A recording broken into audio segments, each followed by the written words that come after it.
This is Film Talk, where we interview the brightest minds in filmmaking 5 days a week. Do you need a great camera for your next shoot? You may want to consider the world's lightest handheld Super 35 digital film camera, Blackmagic's Ursa Mini 4.6K.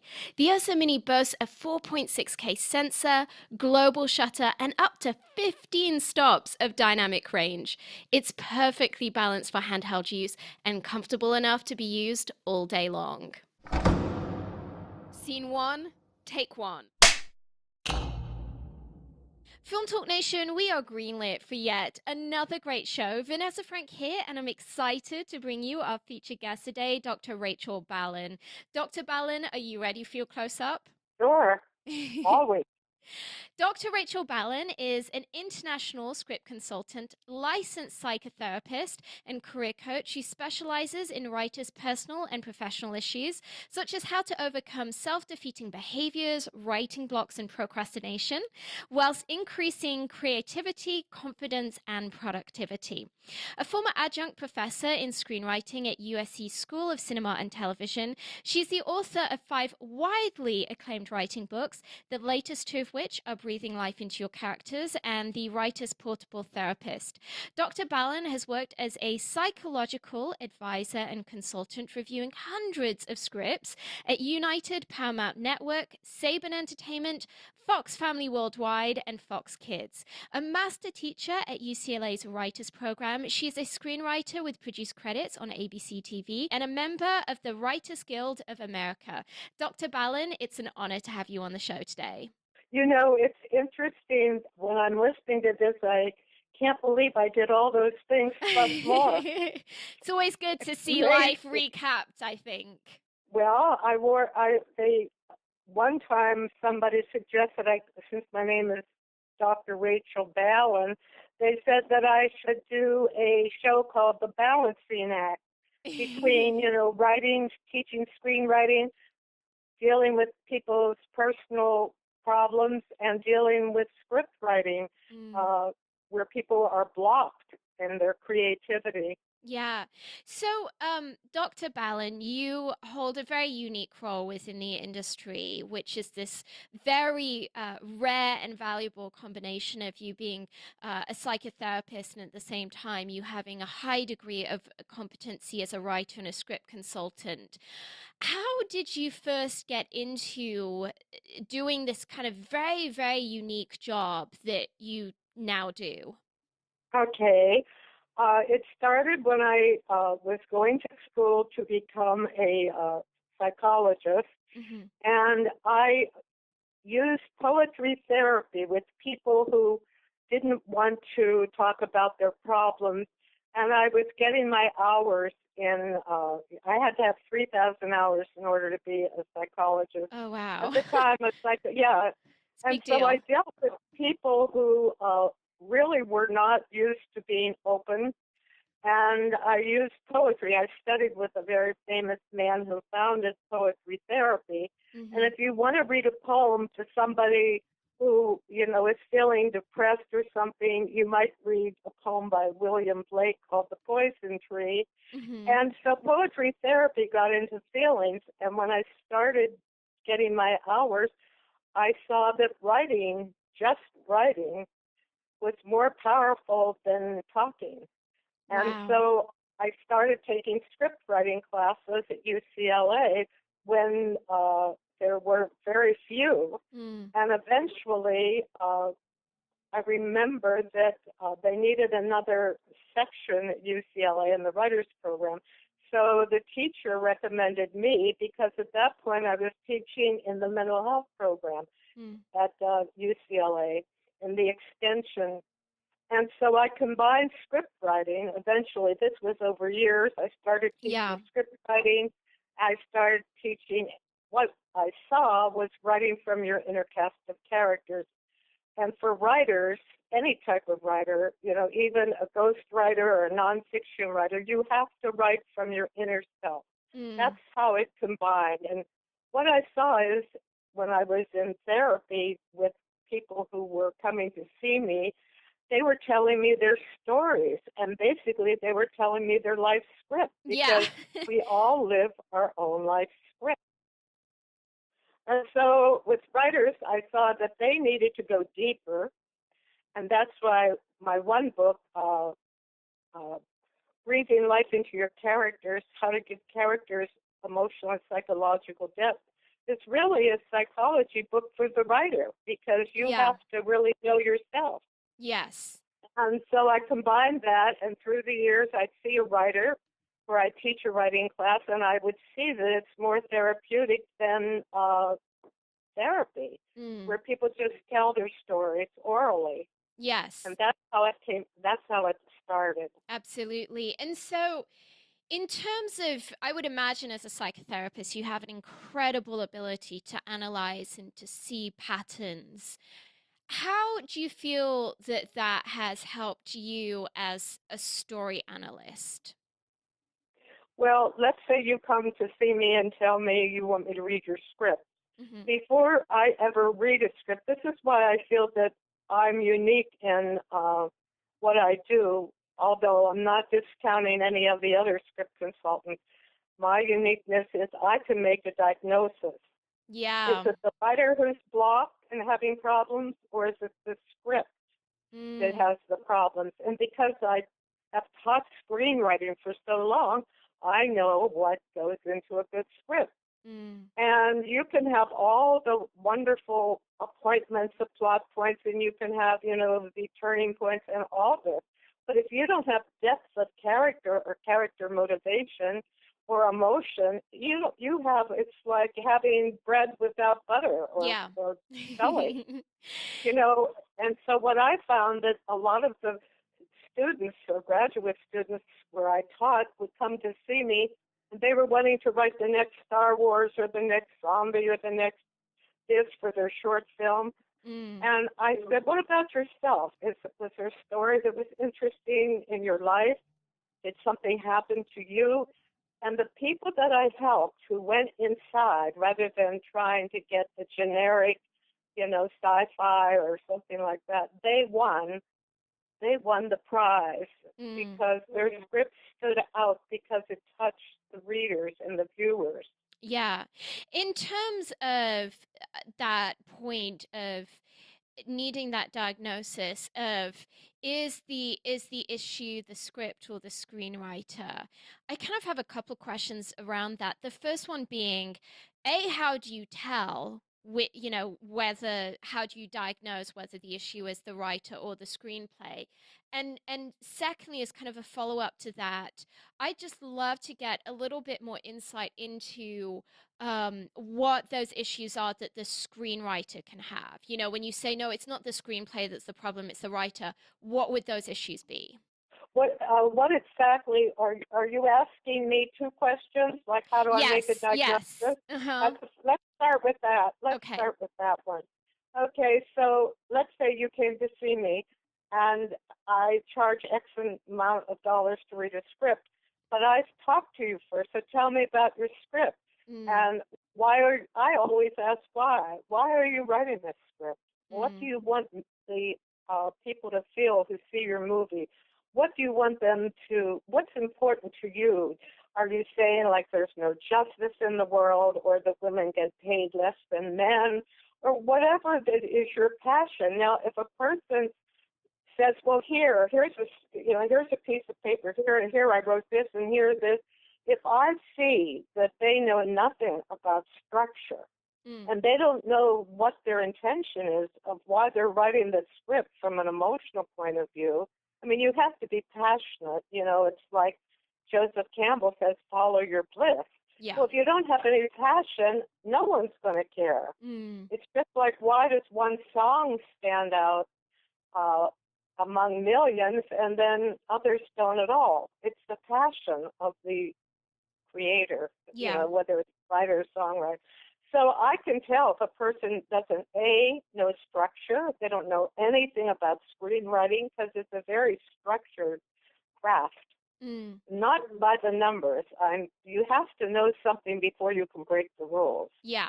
And number two, I can tell if they don't know what they're doing. If they come in with a 300-page script, and the script should be 108 to 120 pages, so that part of me is what script consultants do. Mm. But the other part, if they start to tell me about something and maybe I see they have no self-esteem or they're crying because they're getting a divorce or something like that, then I can see the problem has nothing to do with the script if they know structure, and it's situational. It's a situational problem. Like Yeah. they're blocked because they broke up with their girlfriend, or they're blocked because they lost their job. Mm. So I make that diagnosis. Or Yeah. they have no self-esteem. Is it inside? Is it a deep feeling of lack of confidence?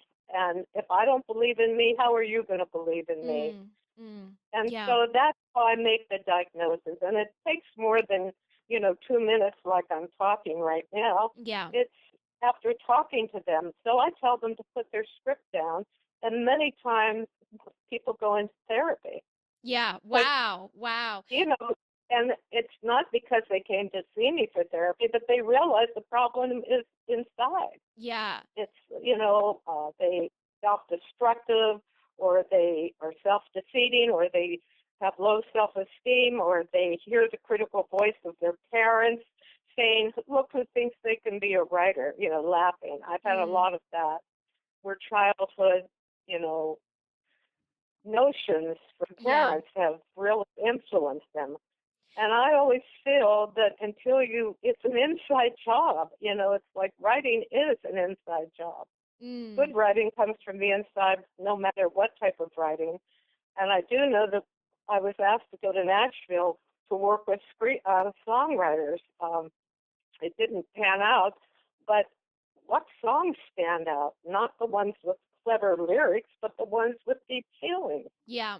So in terms of clients that you've worked with that where you've really seen a personal emotional blockage that's been keeping them from being able to really put on the page what is needed to create that incredible screenplay that someone's going to want to option and buy and make.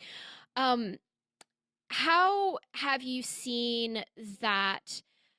Like, what are the consequences that you see in their screenplays? For example, if someone's having some emotional issue and that's creating a blockage for them, how does that manifest in terms of the screenplay? Is that manifesting in terms of like a creative block or a lack of honesty within their characters? What are the typical symptoms that you see? Well, there are two things. If people are really blocked, I feel that they can write something, but not necessarily about themselves, so they Yeah. could write like a Western, or they could, if they know how to do screenwriting, if they know the structure, they can write many things that don't have to be the personal story. Mm. But sometimes I tell people, don't, like a man came to my writing class at UCLA, and he wanted to write a script about his wife who died of cancer. But she had just died like 3 months ago. Oh, wow. Yeah, so you're not going to write about your latest breakup or your latest, uh, getting fired from a job if Mm. it just happened, because then you're too close. Yeah. So you need to put those feelings into fictional characters and write about them, or work on how you feel about getting your script rejected, or having somebody reject you personally. Work through those problems in therapy, because people usually blame themselves when Mm. half the time it isn't their problem, but whoever they're with.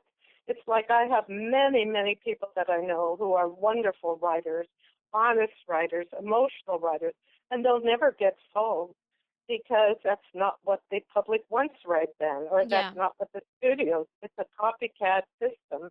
And Mm. I just had a client today who's a brilliant writer, Mm. and he's having a very difficult time because when his script is rejected, he has two agents, but they're not, I say, tell yourself they're not buying what you're selling. You Mm. can't reject yourself or your ability if you know and go to a professional and find that it's a good script that's working. If it doesn't sell, that doesn't mean that you're not a good writer. Yeah, it just means Uh, it's not the flavor of the yeah. month right now. So, in terms of things that writers can do to, get into that place where they can be operating at at their maximum creativity, and just be in that place of flow and productivity, and just in a really good place in their career. What are, as that kind of psychotherapist side of you, what are some of those things that you would recommend? Well, I'll tell you, I wrote this book, Unlock Your Blocks, uh, 25 Keys to Increase Creativity, Productivity, and Self-Esteem. Mm-hmm. And it came out, but I redid it. It was a book called, I republished it, and it was a book called Unlock the, well, this one's Unlock the Block, but the other was The Writer's Portable Therapist, 25 Sessions to a Creativity Cure. And basically, I think, as I said, script writing really, or any type of writing, is an inside job. You have to be pretty mentally healthy and confident, and you do have to work in yourself, because this is an industry that I think is very dysfunctional, Yes. where older people get fired because they're old and experienced, and a 25-year-old from Harvard can come in and be head of the studio and be an MBA major. So Yeah. the point is, when you're asking me a question like that, I've seen good writers never get their scripts made. I've seen bad writers who are famous. Mm. And when I say it's dysfunctional, it's like people keep their job by saying no. Yeah. No, Yeah. no, It's very it's true. true. So the point is, they don't, people don't want to take risk or lose their job. Mm. So I'm dealing with people on a heartfelt personal integrity basis. And yet today, when I talked to another client, I said, and he is really a good writer, I said, why don't you use a pseudonym and write the worst script you can write, but let it have fighting and not too much emotions. This is not advice, by the way, I give writers. I'm talking about someone who's paralyzed because he can't sell his work, and he's an excellent writer. Mm. And I said, write the worst script and do it under a pseudonym, but have it have. It doesn't have to have causal writing. It doesn't have to have deep characters or motivation, but just have a lot of zombies or vampires or explosions or aliens. And I said, and maybe you'll get it sold. So it's very hard to deal with people. No, it's true. Yeah. So I have become irreverent in my advice, and I just say, if you're going to be in this industry, you have to tough it out, because good scripts don't often get made, and Yeah. bad scripts do, Yeah. over and over and over. And so, in terms of some of those solutions that you've put forth in your book as tools that writers can use to unlock that place of creativity and functionality in their being, could you maybe outline for us like a couple of those tools that our audience might be able to start using? Yes, I do write. I have to tell you what type of writing I developed so that they can do it. Not script writing or not fiction. I teach all that. That's craft. But now I'm talking about creativity. And when I said you need to start with you, the thing is, I came up with a type of writing. I mean, it's been around, called expressive writing or free writing, and I call it Ballon method writing.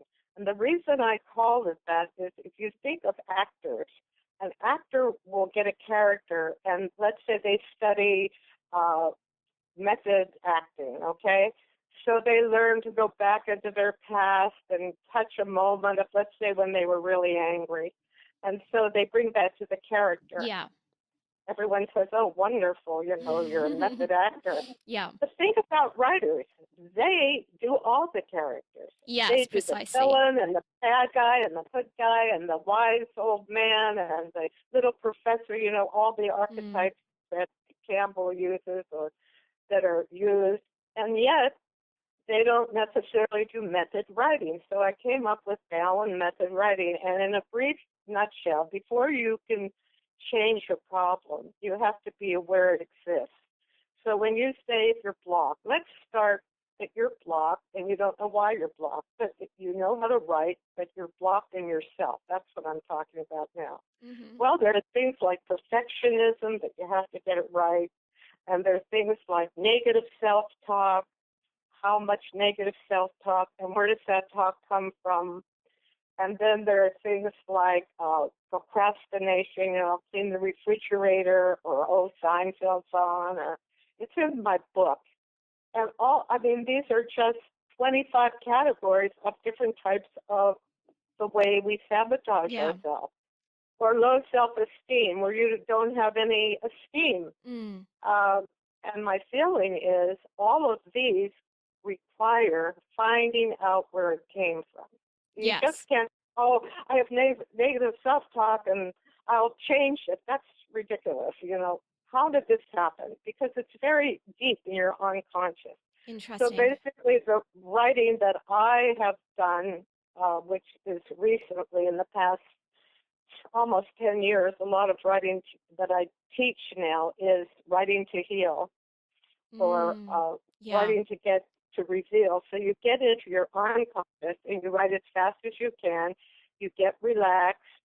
You listen to music. You have no worry about, grammar or spelling or clauses or does it work or is it right. You can't do that. In order to find out deep writing why you have problems, let's say with negative self-talk, you can't be in your left brain and analytical. So you start with your right brain, and that's your unconscious. So after you get relaxed, you write as fast as you can. Like I would say, you relax, and then you go back to your childhood, and then you write about a time when you did something you were happy about, and one of your parents laughed at you, or a teacher criticized you. That goes so deep. Yeah. And so then I have them write the story. And the way it is in my classes or individually is write as fast as you can. Every word is okay. Don't read what you write. Don't edit what you write. Don't stop when you feel you're finished. That's when you have to keep writing. And so over and over again, I say, write as fast as you can and use first person. I am sitting at home playing the piano. This actually happened to one of my clients. They were at a recital playing the piano, and they looked out at the audience and saw her father and mother laughing. Wow. Now that stayed with her. Here's a woman in her 30s. Yeah. But that stayed with her. This type of writing, it gets you to places where you forgot for 100 years because it's in your conscious. So then, let's say we're doing negative self-talk. So then she wrote this story, and I say, okay, rewrite the story, and this time write it still the same, fast as you can, don't worry about anything, but write it and fight back. Say, why are you laughing at me? I'm a good piano player. Yeah. How dare you? You're supposed to be my mother and father who support and love me, not who laugh at me. So because they changed the story through rewriting it, but it's still that fast writing, it's still Ballon method writing, that is how you start to get to not a symptom, which is the block, but to the cause. What is the cause? And then when you change it and you talk back and you say, I'm never listening to you again. You made fun of me when I was little, but I'm never going to hear that voice again. And you refute it by saying, I can play the piano. That is getting to the core issue, not saying, I'll just tell myself that I'm a good piano player. I'm talking about rewriting the story. And that's what the Ballon method writing does.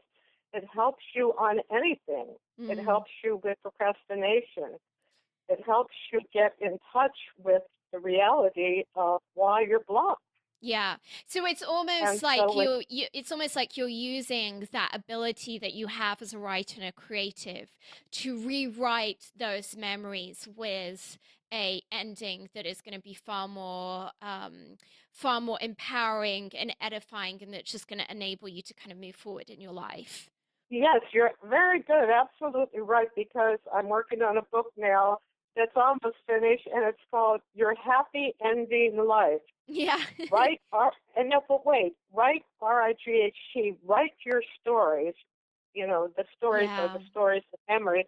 Write your stories and rewrite your life Mm. It's interesting. It, I was recently watching an interview with Brene Brown, who was sharing some research that she did into creativity and the fact that half of the people that she had interviewed as part of this research that she had done had been able to identify a memory of having a wounding in this area of creativity when before the age of 10, so at a very very young age, that like your right. client who had their parents laughing at them when they were playing the piano, that they had an experience either within their family unit or within school where they attempted to do something creative and were ridiculed for it. And she was talking about how this is becoming such an issue within our culture because just about anything that we do, be it within the arts or outside of the arts, even if it's in say politics or finance, requires creativity. You can't create anything without an inherent tapping into your creativity. And she was saying that it's really a very widespread issue that we have within our culture, that people are being at a very young age traumatized in their sense of being and their ability to tap into that creativity. They're taught that if you tap into your creativity and you make yourself vulnerable with your ideas, you're going to be ridiculed. And that then leads to generations of people that, in whatever sector they're working in, are unable to operate to their full ability. And it's just everything that you're kind of sharing is really making me think of that piece of data and research that indicates that this is a widespread issue that goes far beyond even the arts. Exactly. And Mm. if you think about the people who are very, very think beyond the box and have confidence and courage in themselves, you think about the person who created Post-its. I mean, that's not, Yes. so good. Or a person like, Steve Jobs. I mean, Mm. the technology all comes from creativity. It doesn't have to be poetry or writing or things like this. Mm. But the point is, people look outside themselves for validation. And until you can validate yourself on the inside, and Yeah. until you can rethink, where did this come from? Why do I have such low self-esteem? So you depend on other people like you. And if some kid doesn't take your script, you don't go immediately say, I'm going to quit acting or script Yes. writing or songwriting. I mean, it has to be, you have to have courage. And I do remember one time a woman came to see me after class and said to me, you have to be crazy to be, a creative. No, that's not true. You don't have to be crazy to be creative.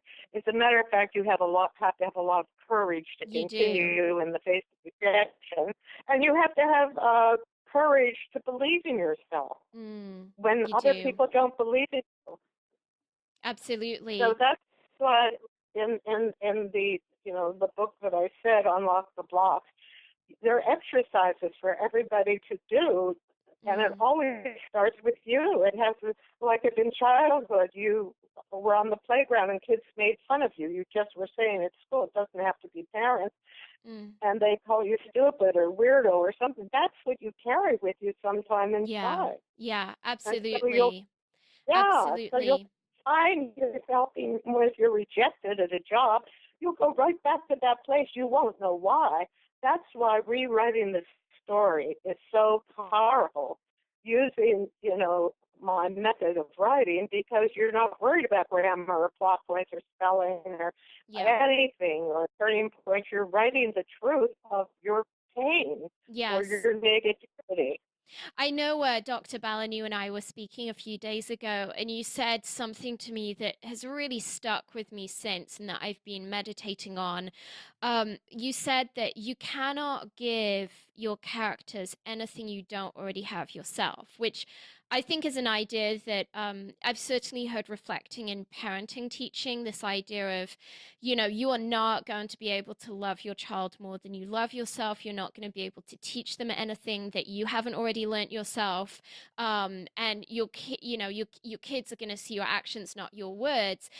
but I never really thought about that previously in the context as a writer of our characters, of the reality that you can't take a character on a journey of enlightenment and self-growth that you aren't already lucid yourself on, that you haven't already personally experienced. It's impossible. You just won't have the awareness to be able to tell, even know how to tell that story and to tell it with truth. And yeah, that really was kind of a nugget that you threw down for me last week that I just thought was so incredibly brilliant. Well, thank you. And I want to say two things because somebody will come and say, well, wait a minute. I never murdered anyone, and how am I supposed to write a murder mystery if you're Yes. saying you can't give your characters? Well, I'm not talking about what your job is. I'm talking about your murderous feelings of rage and Yes. anger and the dark side that's inside you, and you put that into the bad guy or the serial killer. That you don't have to be a doctor to write a medical story, but you have to know what it's like to be, emotional about somebody in your family who maybe died or was sick. Mm. So when I refer to that, I refer to the feelings. And more people that I've dealt with have been failures, not that I've dealt with, but they came to see me because their script, they've rewritten it for 5 years and it's so flat. And that's Yeah. because we find out in therapy that they were not allowed to express anger or they Oh, were not allowed to wow. express feelings of love. Yeah. I've noticed Yeah, really. that working with younger writers where there can be a level of censorship.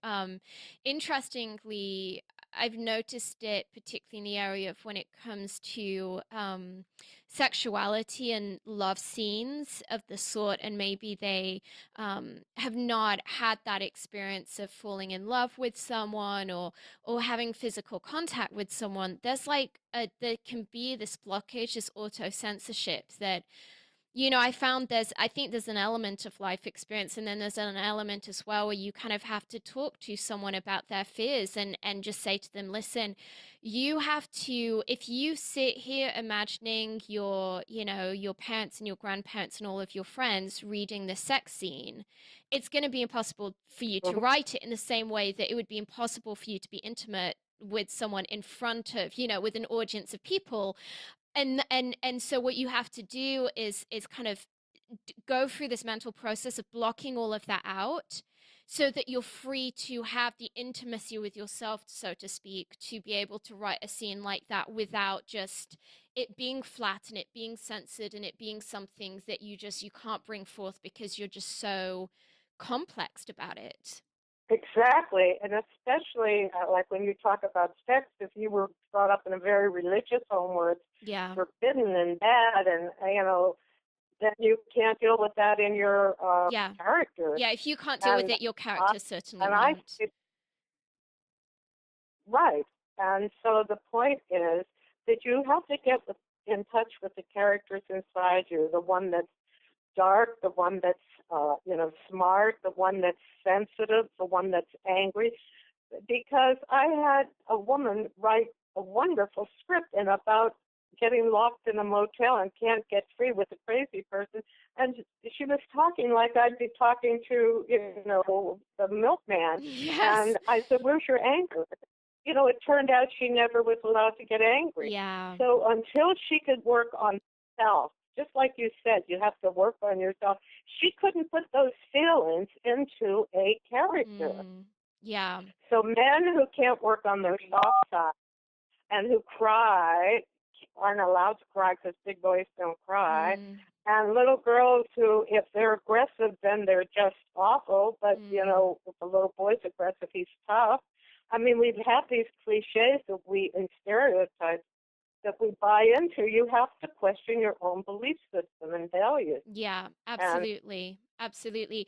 I'm sure that there's probably a number of people listening to the show right now who are just like having a paradigm shift and being like, wow, I've just figured out why this script I've been working on for 4 years is at a right, standstill. right.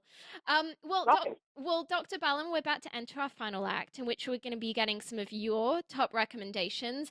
But before we do so, let's take a brief moment to thank our sponsors. When you're putting together that masterpiece movie, the coloring is a major creative decision.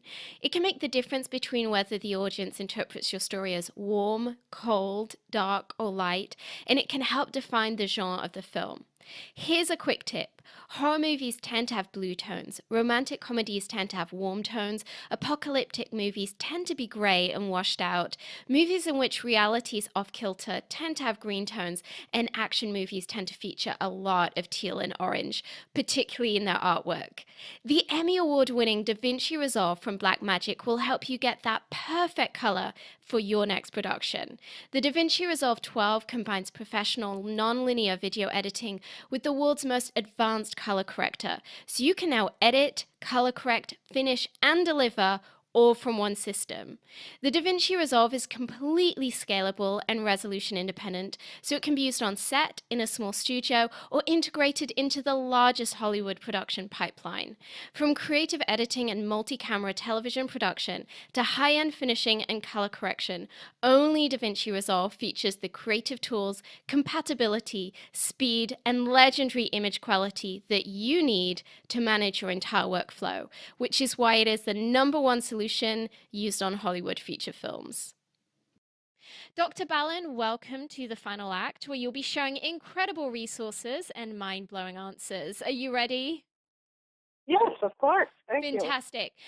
Dr. Ballon, I would imagine that in the world that you live in of psychotherapy and coaching and all of this very leading thought on our inner workings as beings, and then in addition to that, this kind of overlap that you have with the arts in Hollywood, I would imagine that you've heard some fascinating insights over the years. And so I would just love to know, what is like the best piece of advice you feel you've ever received? I think the best advice is this is a dysfunctional industry, and you can't, you have to keep true to yourself. Yeah. It's above all that I know oneself be true, because Mm. otherwise you'll be destroyed. I mean, emotionally, not Yeah. physically or In anything like terms of that. that, in terms of that inner sense of emotional destruction, which I think we've all had times when we've at least flirted with that within this industry, because it is just such a brutal working environment. Yes, What do you, I see a lot the situation with writers where it's this very, and with other filmmakers as well, it's this very difficult balance between, realistically, movies most of the time take a lot of money to make. So it's very understandable that yes. there's going to be a measure of collaboration and compromise. But what I've been trying to figure out of late is, where does that start veering into actually it being like one's whoring oneself out? When artists, like, there's this Right. very delicate balance between business and art. And what I've just Yes. kind of been grappling with recently is trying to figure out for myself as a person, what should I be willing to give up in respect Okay, to the this is very, I thought that, sorry. well, I was just going to say that's a great question. Yeah. That's a great question because when I work with people like how to survive and thrive in the entertainment industry, and you just brought up something very important: the balance between true to yourself and being commercial. Do you know Yeah. what I'm saying? Yeah. Like, in other words, you're not going to write some esoteric, beautiful pie in the sky script that nobody wants. Yeah. So you have to know what you want, and then you have to be willing to sell yourself. And Mm. this is what I found, that everything is selling. Like when I became a psychotherapist and then went on to hang my shingle, I thought I knew everything and I did everything and I was really good. But guess what? I didn't know how to sell. Yeah. And so, and also I forgot to tell you, I am a script writer. I mean, I've had scripts option. And Mm. so I've been in the business of going in and not going, oh, I'm so nervous. You don't go into somebody and say, oh, I'm so nervous. I hope you like the script. You have to act as if.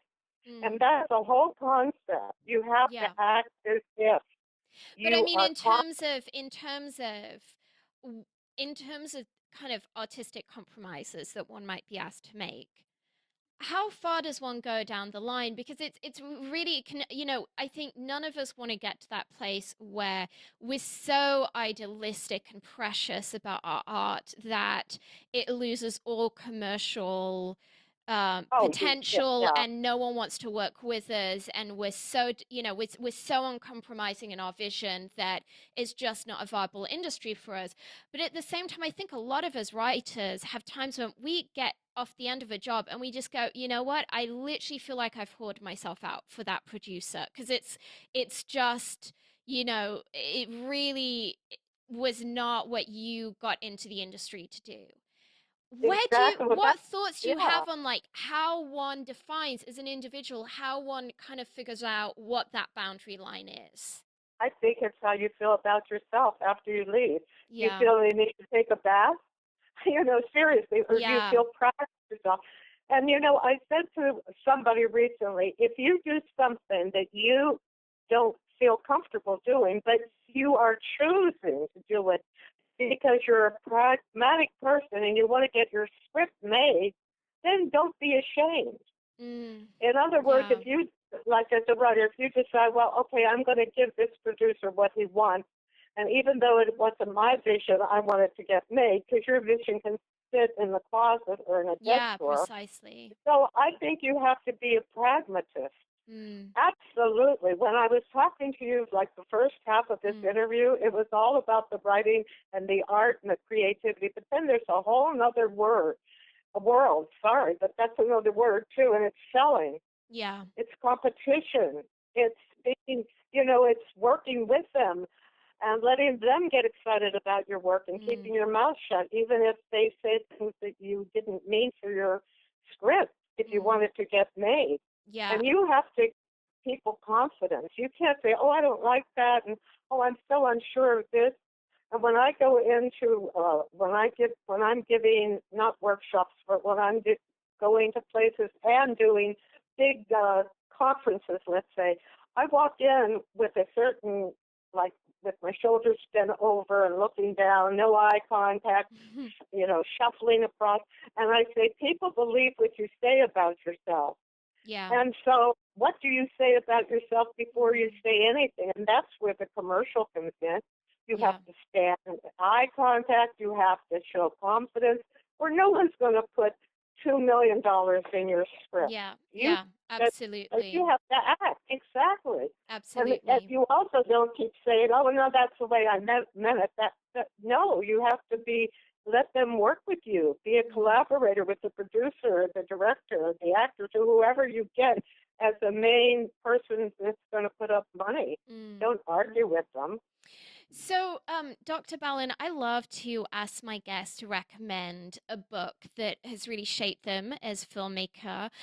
You have had 5 books published, so I feel like the right thing to do would be to ask you to maybe recommend one of those books for our listeners that you really feel would be helpful. So, I'd love it if you could just tell us a little bit about one of your titles. Well, I like Aristotle. I like poetics. I mean, I really believe in classical structure. I really believe Mm. on storytelling, and I could tell you a lot of books that I've read, but I Oh, I also mean, like in terms of your own titles. I just love it oh, if you'd maybe recommend one of those titles and just tell us a little bit about how it can benefit its readers. okay, I'll tell you 2 of my titles, Okay. because one is the structure, and then one's about the writer. Do you know what I'm saying? Yes, All yes. so Blueprint for Writing, which is now, I think, on Amazon, but it's also sold. I did another one, and it's in universities, called Blueprint for Screenwriting, and that came about because I've taught 15 years at UCLA in the writers program, and I never had given them notes or things, and this was a culmination of 15 years, and so it's a work shop in book form. You Mhm. see what I mean? In Yeah. other words, it's everything, like, it's blueprint. And then you say, well, why is it blueprint? Well, because an architect can't build a house until they Mm. know if they're doing a Spanish or a, Yeah. California ranch or a French Regency.